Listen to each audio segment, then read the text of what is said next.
11절입니다. 제가 받들어 읽을 때 우리에게 주시는 하나님의 말씀으로 받기를 원합니다. 11절입니다. 만일 누가 말하려면 하나님의 말씀을 하는 것 같이 하고 누가 봉사하려면 하나님이 공급하시는 힘으로 하는 것 같이 하라. 이는 범사에 예수 그리스도로 말미암아 하나님이 영광을 받으시게 하려 함이니 그에게 영광과 권능이 세세에 무궁하도록 있느니라. 아멘. 지난주에 이어서 언어 십계명이라는 주제로 오늘 말씀을 나누길 원합니다. 여러분, 모든 관계는 그 대화의 질에 달려 있습니다. 하나님과의 관계든 인간관계든 어떠한 대화가 이루어지는가에 따라 관계가 달라집니다. 우리 몸에 핏줄이 막히면 동맥경화증에 걸리지요. 마찬가지로 대화가 막히면 대화경화증에 걸립니다. 어떻게 해야 피가 힘차게 흐르듯이 우리 대화가 원활하게 흘러갈 수 있을까요? 본문의 말씀 우리 베드로전서 4장 11절 우리 상반절만 같이 한번 읽겠습니다. 성경을 보시고요. 자, 만일부터 같이 읽겠습니다. 시작. 만일 누가 말하려면 하나님의 말씀을 하는 것 같이 하고, 거기까지요. 우리에게 주신 놀라운 원리입니다. 우리가 말하려거든 하나님의 말씀을 하는 것 같이 하라. 과연 무슨 뜻일까요? 하나님이 말씀하시듯이 말한다. 어떻게 하는 걸까요? 요한복음 1장 14절에는 하나님의 말씀이 인간의 육신을 입고 이 땅에 오셨다고 말씀하죠. 그분이 누구시죠? 예수 그리스도입니다. 그러므로 하나님께서 말씀하시듯이 말한다는 것은 말씀이신 예수님, 인간의 몸을 입고 오신 예수님께서 어떻게 말씀하시는가를 보면 우리가 말하는 법을 배울 수 있습니다. 우리 지난 주일에 5가지를 보았죠. 우리 한번 복습할까요? 앞을 보시고, 자, 1계명 다 같이 시작. 말 잘하기보다 잘 말하라. 말을 유창하게 하는 것보다 중요한 건 제대로 잘 말하는 것입니다. 자, 2계명 시작.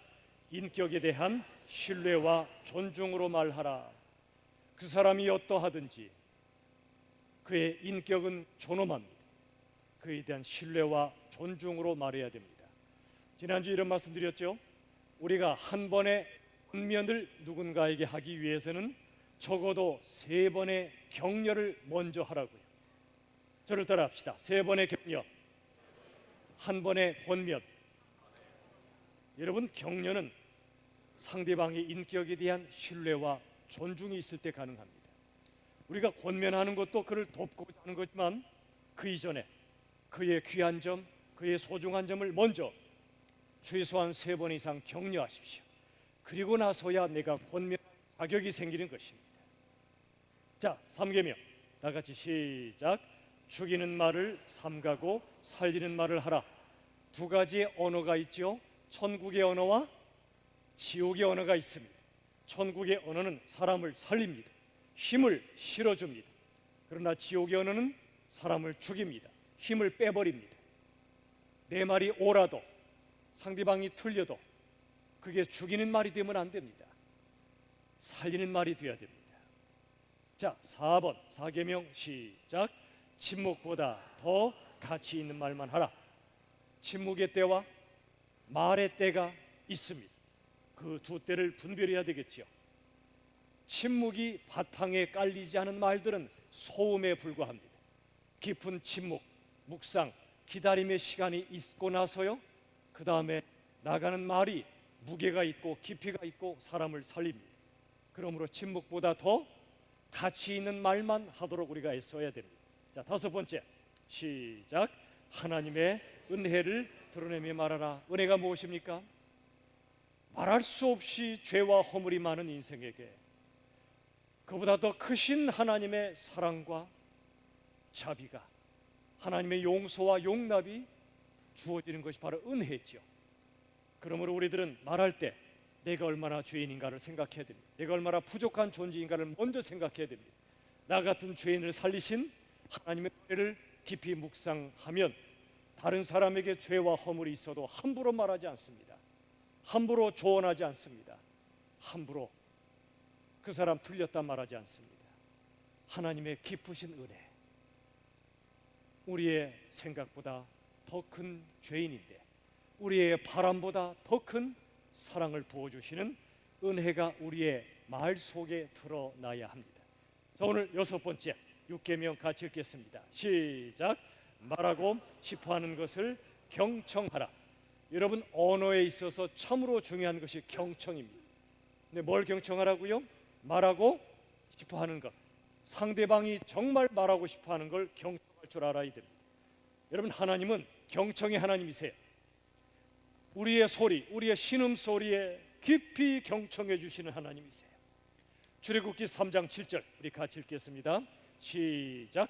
여호와께서 이르시되 내가 애굽에 있는 내 백성의 고통을 분명히 보고 그들이 부르짖음을 듣고 그 근심을 알고 그랬습니다. 하나님의 백성들이 애굽의 노예로 고통 중에 살 때 하나님이 하신 말씀이지요. 내가 내 백성의 고통을 분명히 보았다. 그들의 부르짖음을 내가 들었다. 그들의 근심을 내가 안다. 여러분, 삶이 얼마나 고통스럽습니까? 힘든 일이 얼마나 많습니까? 여러분이 골방에서 홀로 눈물 짓고 있을 때, 아무도 내 마음을 알아주지 않는 것처럼 보일 때, 한 분은 아십니다. 한 분은 보고 계십니다. 한 분은 듣고 계십니다. 한 분은 여러분의 모든 근심과 걱정과 두려움을 알고 계십니다. 인간관계의 갈등, 내가 원하는 것이 이루어지지 않을 때의 수많은 낙심, 내 몸의 질병과 내 삶의 수많은 실패, 상실, 이 모든 고통을 하나님은 아신다는 것입니다. 그 모든 하나님의 아심은 하나님의 경청으로부터 시작됩니다. 우리의 모든 걸 들어주십니다. 이런 찬양하시죠. 하나님 사랑의 눈으로 너를 어느 때나 바라보시고, 그 다음 뭡니까? 하나님 인자한 귀로서 언제나 너에게 기울이시니. 이 찬양하시죠. 주만 바라볼지라는 찬송이지요. 하나님은 당신의 사랑의 눈으로 우리를 어느 때나 바라보고 계십니다.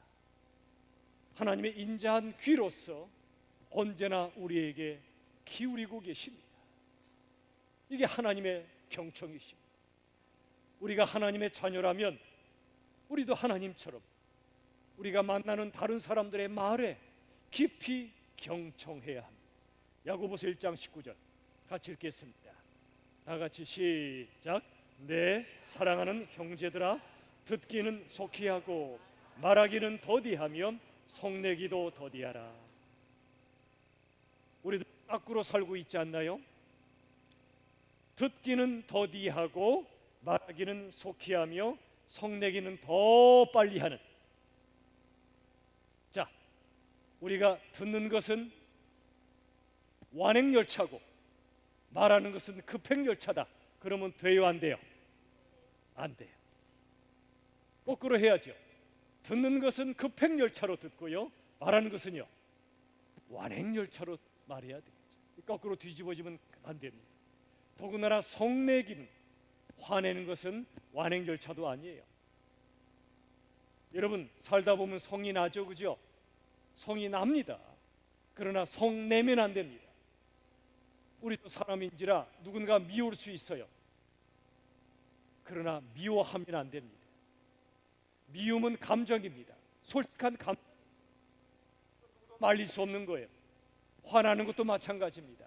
그러나 그 순간 미워하고 화를 내버리는 것은 안 될 일입니다. 우리 예수님이 성전을 깨끗게 하시면서 거룩한 분노를 일으키셨습니다. 그것은 그 영혼에 대한, 죄인에 대한 분노가 아닙니다. 그들을 사로잡고 있는 사단의 권세, 죄악의 권세에 대한 거룩한 분노입니다.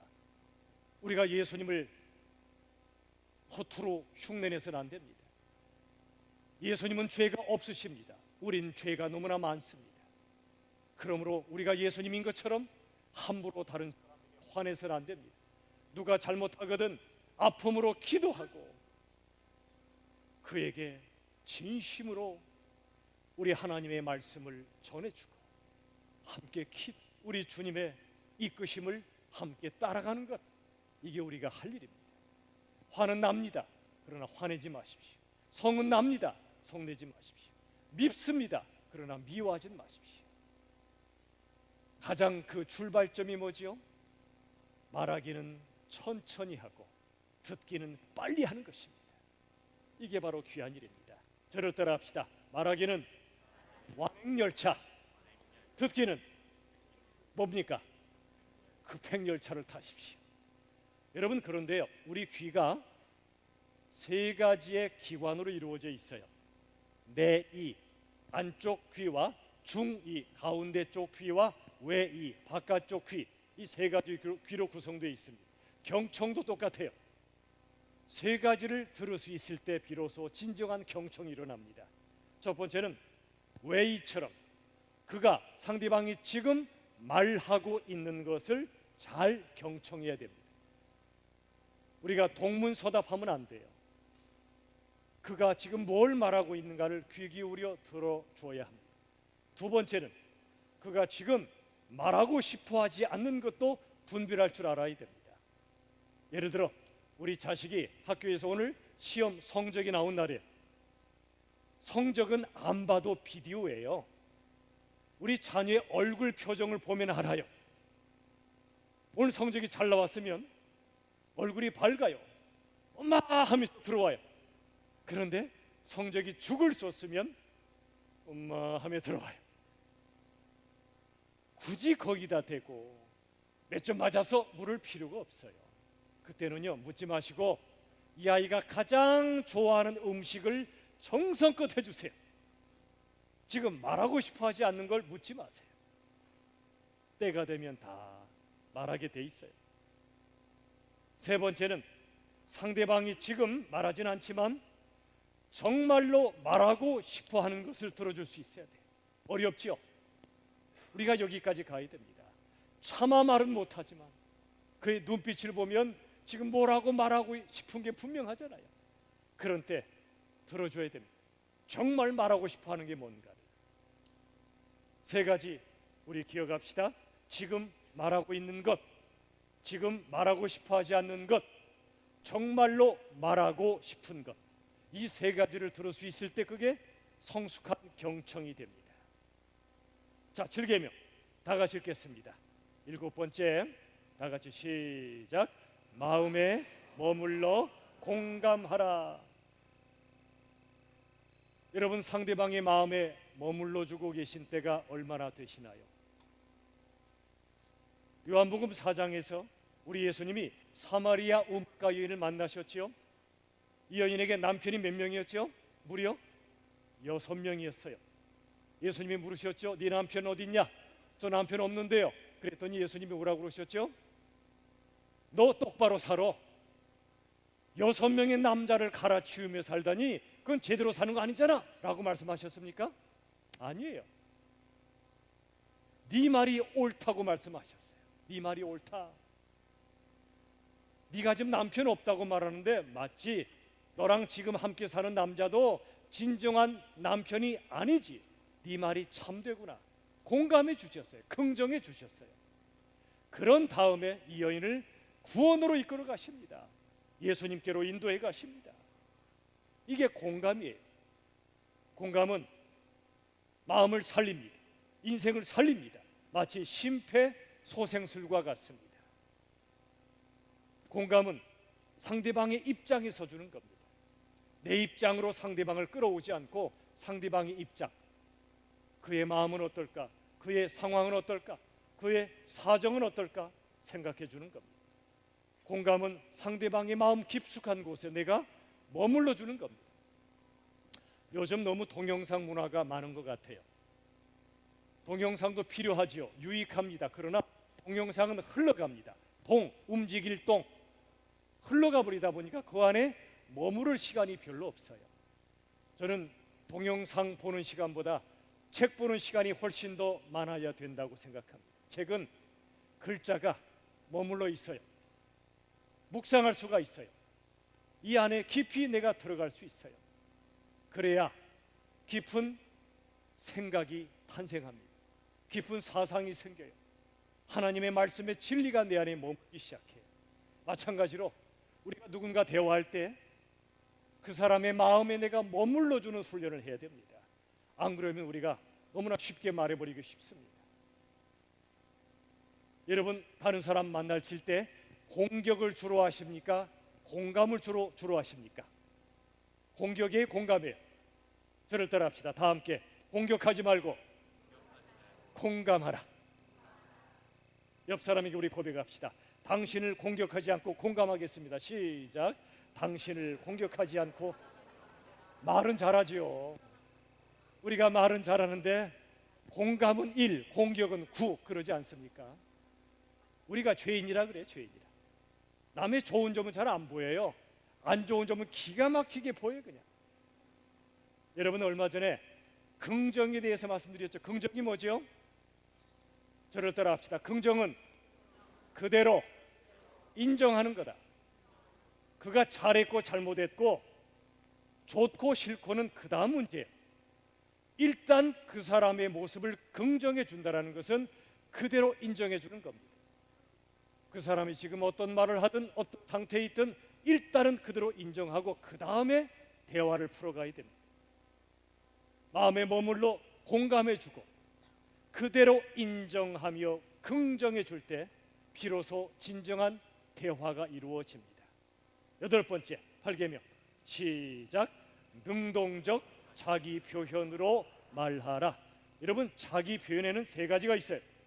공격적, 수동적, 능동적. 이 셋 중에 뭐가 제일 좋죠? 능동적이죠. 여러분, 공격적 자기 표현은 툭 하면 화를 잘 터뜨리는 사람을 가리켜요. 또 누가 잘못하면 그냥 찔러버립니다. 너 잘못했잖아. 그 사람을 사랑해서 그럴 수도 있어요. 그 사람을 도와주고 싶어 그럴 수도 있어요. 그러나 그러시면 안 됩니다. 공격으로는 사람 절대 안 바뀝니다. 사람에겐 방어 본능이 있기 때문에, 자기 변호 본능이 있기 때문에 누가 공격하면 그 말이 옳아도 튕겨내는 게 인간의 죄성입니다. 다 똑같아. 그거 다 똑같아. 예외 없어요. 그러므로 공격하지 마십시오. 2번째, 수동적 자기 표현도 바람직하지 않아요. 이건 뭐냐면 속에 화가 끓어오르는데 화를 꾹꾹 눌러 참기만 하는 사람이에요.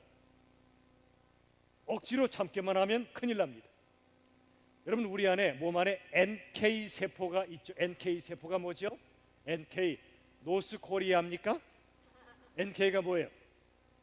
내추럴 킬러라는 말의 약자라고 하더군요.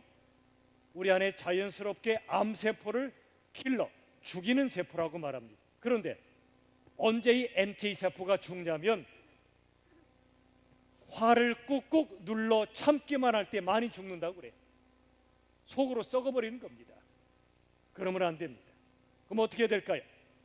능동적 자기 표현이 중요합니다. 다른 말로 건강한 자기 표현이 필요합니다. 공격적이지도 않고 수동적이지도 않으면서도 건강하게 표현하는 겁니다. 이걸 가리켜 I 메시지라고 하죠. 여러분 많이 들어보셨죠? U 메시지가 있고 I 메시지가 있죠. 다시 한번 복습합시다. 이런 상황을 한번 예를 들어보죠. 내 딸이 9시가 돼도 연락도 안 돼요. 10시, 11시, 12시, 밤 1시, 2시 연락이 안 돼요. 부모 마음은 어떻습니까? 어떻게 걱정이 안 될 수 있어요? 2시가 됐는데 딩동하고, 아니 문을 열고 들어와요? 아무 일도 없었다는 듯이. 그 순간 화가 막 치밀어 올라오죠. 뭐라고 말하죠? U 메시지로 말하면 너 정신 나갔어? 지금이 몇 시야? 전화도 왜 안 받아? 굉장히 익숙하지 않으세요? 안 익숙하시면 그건 좋은 거. 이게 우리의 자연스러운 우리의 반응이죠. 근데 이건 U 메시지입니다. 너 왜 그래? 이게 U 메시지입니다. 근데 I 메시지는 다르죠. 어떻게 말하죠? 화가 막 치밀어 올라오고 한편으로는 안도감이 들면서도 막 그냥 그래요. 그러나 이렇게 말해줘야 됩니다. 얘야, 연락이 안 돼서 걱정 많이 했단다. 무슨 일이 있었던 거야? 이게 아이 메시지입니다. 너 왜 그래? 그게 아니라 어떻게 됐던 거야? 내가 많이 걱정했단다. 내 마음을 표현해 주는 겁니다. 여러분, 공격적인 표현은 삼가야 됩니다. 수동적인 표현은 능동적 표현으로 바꿔야 됩니다. 그때 우리들은 내 언어가 나를 살리고 상대방을 살리게 됩니다. 9번째, 같이 읽겠습니다. 시작. 진실과 지혜와 사랑으로 말하라. 진실과 지혜와 사랑은 언어의 3원칙입니다. 진실은 뭐냐면 내가 지금 하는 말이 과연 사실인가를 확인하고 한다는 것입니다. 요즘 우리나라에 얼마나 가짜 뉴스들이 많습니까? 가짜 뉴스가 하도 많으니까 서로에 대한 증오와 분노가 폭발하고 있습니다. 우리가 뭔가를 말할 때는 어디서 보았다, 누구한테 들었다, 그걸로 말하면 안 됩니다. 얼마나 가짜가 많은데요. 그 말이, 내가 하는 말이 정말 사실에 입각한 말인가를 확인해야 됩니다. 진실입니다. 진실이 아닌 말은 하면 안 됩니다. 두 번째, 설사 그 말이 진실이라 해도, 사실이라 해도 지혜가 필요합니다. 지혜는 때를 분별하는 겁니다.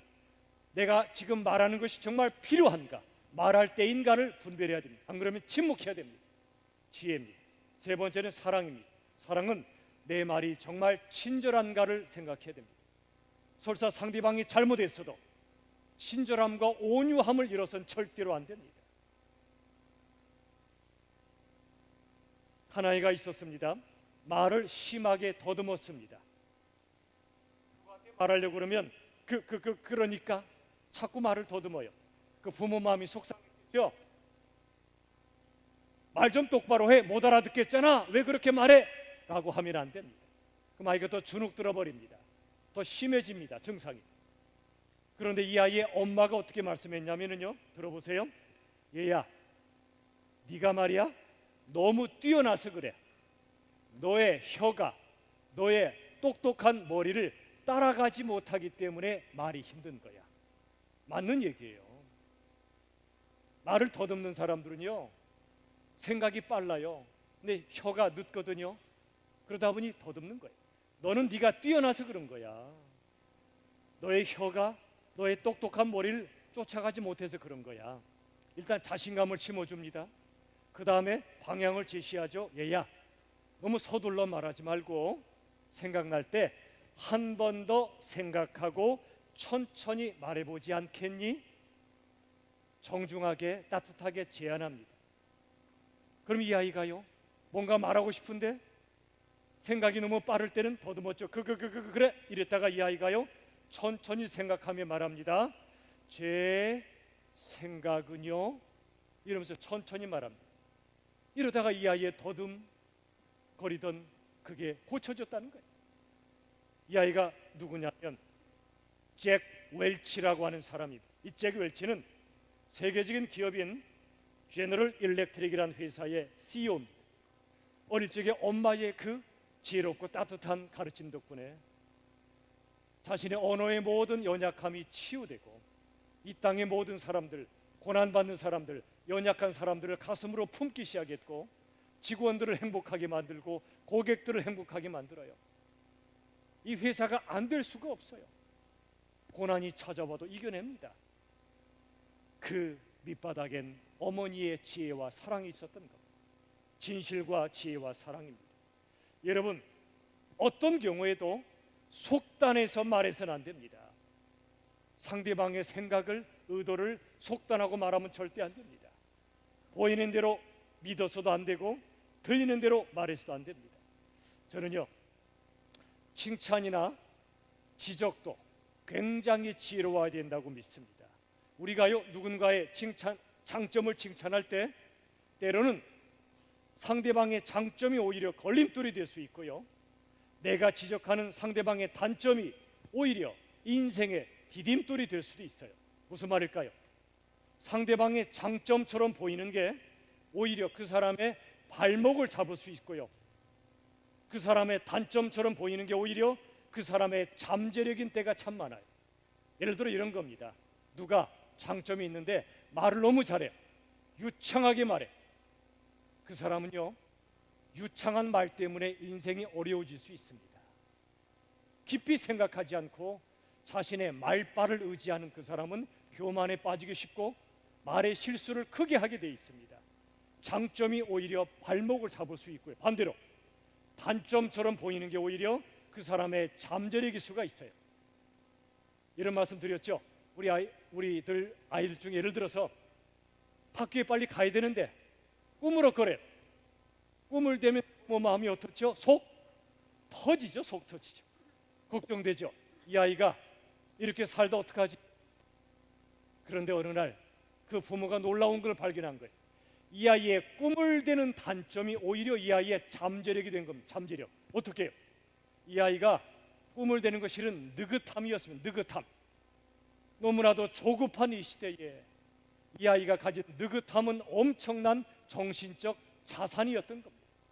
이 아이는 나중에 자라서요, 남들이 호들갑 떨 때에도 느긋합니다. 마음에 평화가 있어요. 단점처럼 보이는 게 이 아이의 잠재력이었던 겁니다. 그러므로 여러분, 누군가의 모습을 볼 때 우리가 속단해서 말하면 안 됩니다. 진실하고 지혜롭고 항상 사랑으로 우리가 말할 수 있기를 바랍니다. 마지막 10번째, 다 같이 시작. 찬양과 복음 증거와 위로의 입술을 열라. 이게 우리 입술의 최상의 열매죠. 자, 베드로전서 4장 11절 오늘 본문의 말씀 보시죠. 성경을 직접 보시면 하반절에 이렇게 써 있지요. 이는 범사에 예수 그리스도로 말미암아, 그다음 같이 읽죠. 시작. 하나님이 영광을 받으시게 하려 함이니. 자, 성경 찾으세요. 오늘 본문 4장 11절 하반절만. 이는 범사에부터 시작. 이는 범사에 예수 그리스도로 말미암아 하나님이 영광을 받으시게 하려 함이니 그에게 영광과 권능이 세세에 무궁하도록 있느니라. 아멘. 아까 11절 상반절에 뭐라고 써 있었지요? 너희가 말하려거든 하나님의 말씀하시듯이 하라 그랬죠. 근데 그 말의 목적이 뭐라고요? 하나님의 영광이란 말이에요. 자, 하나님께 영광 돌리는 세 가지가 뭐지요? 하나님을 찬양하는, 두 번째는 하나님의 주님의 복음을 증거하는 것, 세 번째가 한 영혼 한 영혼을 위로하는 것입니다. 자, 보죠. 히브리서 13장 15절 다 같이요. 시작. 그러므로 우리는 예수로 말미암아 항상 찬송의 제사를 하나님께 드리자. 이는 그 이름을 증언하는 입술의 열매니라. 여러분, 우리 기독교의 가장 특징이 뭘까요? 말씀, 기도, 찬양 중에 뭐가 특징일까요? 하나만 고르라면. 전에요, 기차에 갔는데 앞에 있는 분이 열심히 기도를 해요. 교회 다니나 보다. 예수 믿으세요 그랬더니 아닌데요, 저 절에 다니는데요. 여러분, 절에 다니도 기도해요 안 해요? 해요. 그들도 나름대로 불경이란 자신의 말씀이 있어요. 하나님의 말씀이 아니어서 그렇지, 기도의 대상이 하나님이 아니어서 그렇지, 그들도 말씀과 기도가 있어요. 근데 그들에게 없는 게 뭘까요? 찬송입니다. 그들은 하나님을 향한 찬송이 전혀 없어요. 찬불가라고 있지요. 그러나 그들의 찬송은 인간을 향한 거지 하나님을 향한 게 아니에요. 우리가 입술을 열어 하나님의 은혜를 찬송하는 것은 기독교인의 가장 큰 특징입니다. 그래서 이사야 43장 21절에는 하나님 우리를 창조하신 목적이 하나님을 찬송하게 하려 함이라고 말씀하고 계신 겁니다. 우리 주일날 또는 평일에 하나님을 찬양할 때 맹숭맹숭하게 찬양하면 안 됩니다. 전심으로 목 놓아 찬양하는 우리 모두가 될 수 있기를 간절히 바랍니다. 이게 찬양의 부흥이 일어날 때 영혼의 부흥이 일어나는 겁니다. 두 번째, 사도행전 28장 31절 다 같이 시작. 하나님의 나라를 전파하며 주 예수 그리스도에 관한 모든 것을 담대하게 거침없이 가르치더라. 복음 증거의 입술이 활짝 열려야 된다 그 말이에요. 예수에 믿어? 그냥 잘 모르겠는데 그냥 교회 나가는데 그러면 안 되지요. 우리 전도 북발도 훈련 받으시면 좋겠어요. 하나님의 나라, 예수님의 복음을 담대하게 거침없이 전할 수 있으려면 하나님의 말씀과 복음을 우리가 공부해야 됩니다. 누가 물어도, 자식이 물어도 쭈뼛거리지 않고 담대하게 전할 수 있습니다. 세 번째, 고린도후서 1장 4절 다 같이 시작. 하나님께 받는 위로로서 모든 환난 중에 있는 자들을 능히 위로하게 하시는 이시로다. 우리 다 힘들잖아요. 누구나 고통과 환난이 있잖아요. 하나님은 우리를 예수님을 통해 위로하시는 분입니다. 우리도 예수님의 심장으로 환난 중에 있는 분들을 위로하는 자의 삶을 살아야 됩니다. 위로의 입술처럼 아름다운 입술이 없습니다. 부대초와 여러분 모두 찬양과 복음 증거와 위로의 입술이 활짝 열리기를 우리 주 예수 그리스도의 이름으로 축원합니다. 우리 시간 한번 복습하고 마치겠습니다. 자, 언어 10계명 우리 10가지를 두 주간에 걸쳐 보았는데 1번부터 시작.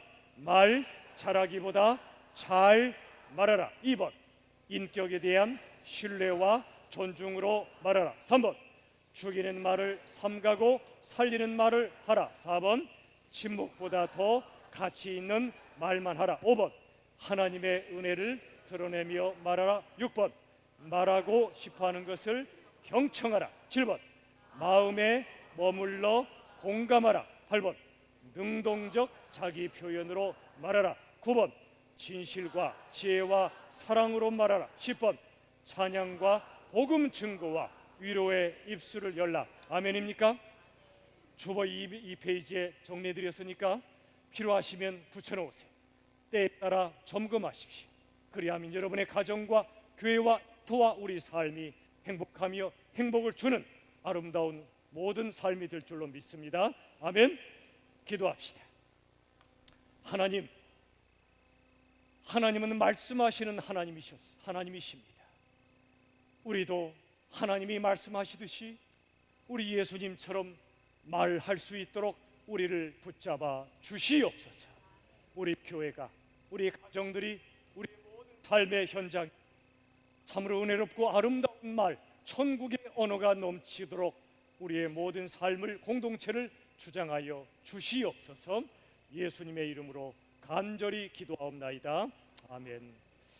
이 시간에